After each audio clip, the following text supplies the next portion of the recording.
आराम से आराम से। एक बार सबको लगा लीजिए, आराम से सब लोग आराम से। आजादी के 75 वर्ष में हम लोग प्रवेश कर चुके हैं। आज दिन है वीर सेनानियों को याद करने का, वीर सपूतों को याद करने का। किस वक्त आप याद करते हैं? नहीं, बिल्कुल आज का दिन है तमाम उन स्वतंत्रता सेनानियों को याद करने का और ख़ास तौर पर उनके परिवार वालों को याद रखने का। कई बार हम लोग देखते हैं कि ऐसे स्वतंत्रता सेनानी जिन्होंने हमारे देश को आज़ादी दिलाने के लिए अपनी जान न्यौछावर की, कई हमारे ऐसे शहीद जिन्होंने देश की आज़ादी को बरकरार रखने के लिए निरंतरता में अपनी कुर्बानियाँ दी। तो ज़रूरी है शहीदों के परिवारों को, स्वतंत्रता सेनानियों के परिवारों को, उनको याद करें, उनका सम्मान करें, उनकी शहादत को निरंतर हम लोग नमन करें। और साथ ही में यकीनन इस बात का भी हम लोग आकलन करें कि आज़ादी के इन 75 सालों में हम लोगों ने क्या क्या हम लोगों ने हासिल किया और क्या क्या और हासिल करने की ज़रूरत है। क्या सही मायनों में तमाम उन बंदिशों से हम लोग को आज़ादी मिली जिसकी कल्पना राष्ट्र निर्माताओं ने की थी, जिसकी कल्पना हमारे स्वतंत्रता सेनानियों ने की थी। भले वो बेरोज़गारी की बात हो, भले वो गरीबी की बात हो, भले वो भ्रष्टाचार की बात हो, भले वो अपराध की बात हो, इन तमाम चीज़ों से सही मायनों में भारत को आज़ादी तब मिलेगी जब हम इन तमाम कुरीतियों से हम लोग आज़ादी पाएंगे। मैं उम्मीद करता हूँ और संकल्प लेता हूँ और मैं चाहता हूँ कि मेरे साथ मेरे प्रदेश के तमाम युवा इस बात का संकल्प लें कि आने वाले समय में कम से कम हम बिहार में एक ऐसी नींव रखें जो कि सही मायनों में आज़ाद भारत को दर्शाता हो, जिसमें भुखमरी नहीं हो, जिसमें भ्रष्टाचार नहीं हो, जिसमें बेरोज़गारी नहीं हो। इन तमाम चीज़ों से जब तक हम लोग आज़ादी नहीं पाएंगे तब तक सही मायनों में जिस स्वतंत्र देश की कल्पना हमारे आज़ादी के लिए अपनी जान निछावर करने वाले स्वतंत्रता सेनानी हो या हमारे शहीद हो उन्होंने दी, तब तक हम लोग उसको हासिल नहीं कर पाएंगे।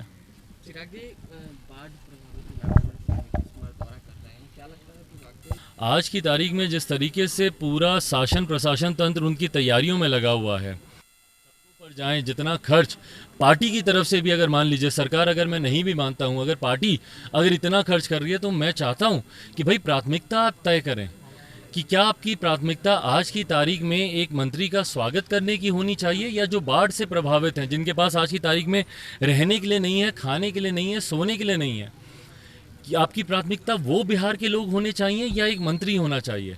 पूरी पार्टी ने अपनी ताकत झोंक दी है। आप बैनर, होर्डिंग, पोस्टर देखिए।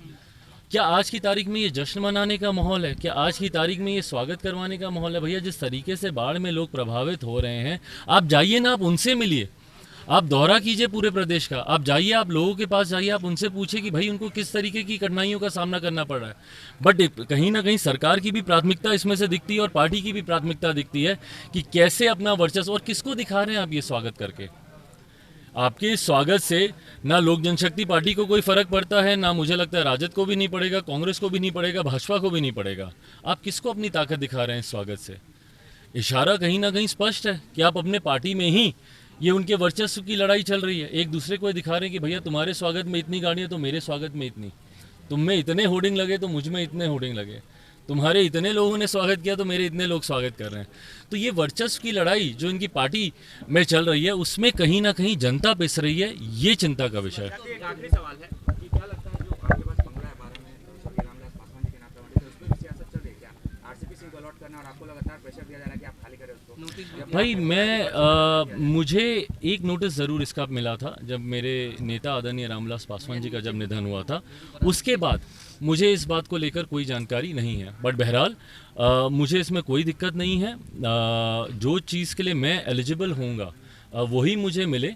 मुझे ऑल्टरनेटिव जैसे ही व्यवस्था मेरी हो जाती है, मुझे कोई दिक्कत नहीं है। इसको लेकर ना मैं इसको कोई राजनीतिक मुद्दा बनाना चाहता हूँ और ना ही मैं चाहता हूँ। देखिए, मेरी ऐसी कोई ख्वाहिश नहीं है। मैं भी पेपर में पढ़ रहा हूँ, ये यहाँ पे भी उनका घर है और मुझे लगता है कि बरखी हम लोग जहाँ पर उनकी कर्मभूमि रही है, जहाँ पर उनकी जन्मभूमि रही है, वहीं पे ही इसको मनाया जाएगा। गाजीपुर में राघोपुर, वहाँ पर मैं जाऊँगा, मैं जाकर वहाँ पर देखूँगा। बट जहाँ जहाँ से मुझे जानकारी आ रही है देखिए, ईमानदारी की बात है, ये कोई पहली बार ऐसा नहीं है कि प्रदेश में बाढ़ आ रही है। ये मुख्यमंत्री नीतीश कुमार जी को हर साल पता होता है। मेरी समझ के परे है कि भैया तैयारी प्राप्त इससे पहले क्यों नहीं की जाती है, जब आपको पता है कि साल के इस महीने में बाढ़ का पानी चढ़ेगा ही चढ़ेगा। आप तटबंध बनाते हैं, वो अगली बरसात से पहले टूट जाते हैं। आपके तटबंध की गुणवत्ता की जाँच होनी चाहिए। क्या ये भ्रष्टाचार नहीं है कि भाई एक बरसात से पहले आपके तटबंध टूट जाते हैं, जबकि हर साल राज्य सरकार उसके लिए राशि और एक बड़ी राशि उसके लिए आवंटित करती है।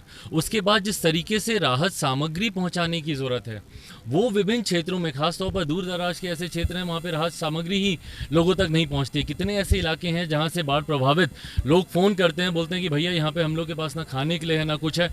आज बहरहाल हम लोग जाएंगे राघोपुर, वहाँ पर कई सामग्री का वितरण भी हम लोग करेंगे, बट ये छोटी कोशिश है जो हम लोग कर सकते हैं। बट राज्य सरकार के पास बड़े संसाधन हैं।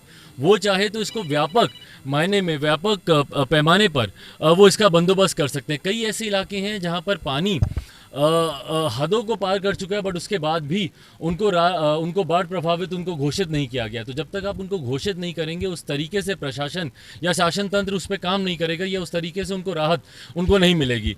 तो इन तमाम चीज़ों के लिए मैं चाहता हूं कि मुख्यमंत्री नीतीश कुमार जी इसको गंभीरता से लें। बहरहाल आज जब मैं जाऊँगा इन तमाम क्षेत्रों में, वहाँ से जो और जानकारी मुझे मिलेगी वो आप सबके साथ मैं साझा करूँगा।